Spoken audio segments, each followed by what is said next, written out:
میں نے آپ کو طریقہ بتایا تھا، ڈیزاسٹر کے اندر جو ہے آپ سارے شیئرز نہیں بیچتے، آپ جو ہے کوشش کرتے ہیں 40% شیئرز بیچ دینے کے، یا 50% یا 60%، پر باقی کے شیئرز کی ہولڈنگ رکھتے ہیں۔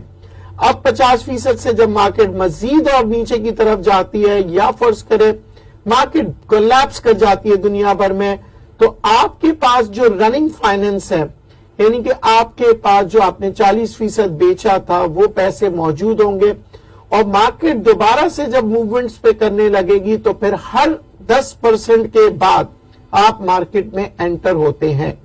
تو یہ ساری باتیں میں اس لیے بتا رہا ہوں کہ مارکیٹ دنیا بھر کے اندر کبھی بھی کولیپس بھی کر سکتی ہے، ڈیزاسٹر پہ بھی جا سکتی ہے۔ اس کی وجہ یہ ہے کہ سونے کی قیمتیں، جو میرے ایک دوست نے کہا تھا کہاں جا رہی ہے، دنیا بھر میں سونا اس وقت خریدا جاتا ہے جب ہم دیکھ رہے ہوتے ہیں کہ ایک جنگ کی صورتحال ہو، یا ہم دیکھ رہے ہوتے ہیں کہ معیشت جو ہے وہ خطرناک پوزیشن پہ دنیا بھر کی جا رہی ہے، کیونکہ ہمیشہ یاد رکھنے کہ ڈالر یا پاکستانی روپیہ یا ین، کوئی بھی کرنسی کو جب حکومت چھاپتی ہے، اس کا مطلب یہ ہے کہ ان کے پاس خزانے میں، ریزروز میں کوئی ایسی چیز موجود ہوتی ہے جسے ہم کہتے ہیں سپورٹ کر رہی ہے اکانومی کو۔ ہیجنگ کس سے کر رہے ہیں؟ تو عام طور پہ سونا جو ہے وہ کہتے ہیں کہ سب سے بیسٹ فارم ہے ہیجنگ کا۔ تو آپ نے دیکھا ہوگا مختلف ممالک میں لوگ سونا اپنے ریزروز میں رکھتے ہیں۔ جی ہاں، پاکستان کے پاس بھی سونا ہے، امریکہ کے پاس بھی ہے، چائنا کے پاس بھی ہے۔ جتنے ہمارے ریزرو سونے کے بڑھیں گے، اس کا مطلب یہ ہے کہ آپ کی اکانومی سٹرونگ ہو رہی ہے۔ پر اگین، اگر آپ $2000 پر تولہ کے حساب سے سونا لے رہے ہیں تو بڑا کیئرفل ہو کے کام کیجیے گا، بہت رسک ہے اس پوزیشن میں۔ امید کرتا ہوں کہ میرے اس مختصر پروگرام سے آپ لوگ فائدہ اٹھا رہے ہوں گے۔ یہ میں دعوے کے ساتھ کہہ سکتا ہوں کہ یہ پروگرام میں کسی قسم کی فیبریکیشن نہیں ہے، میرٹ کے اوپر ہم یہ کام کر رہے ہیں صرف اس نیت کے ساتھ کہ آپ لوگ جو اسٹاک مارکیٹ میں کام کر رہے ہیں ان کو ایجوکیٹ کر سکے، آپ لوگوں کو فائدہ پہنچانے کے لیے یہ پروگرام جو ہے ہماری مینجمنٹ نے بنایا ہے۔ اس امید کے ساتھ کہ آپ اس پروگرام کو پسند کریں گے، شیئر کریں گے، تاکہ ہمارا حوصلہ بڑھے اور ہم اس پروگرام کو مزید آگے بڑھائیں۔ آج کے لیے اجازت دیجیے، زندگی رہی تو پھر ملاقات کریں گے۔ اللہ حافظ۔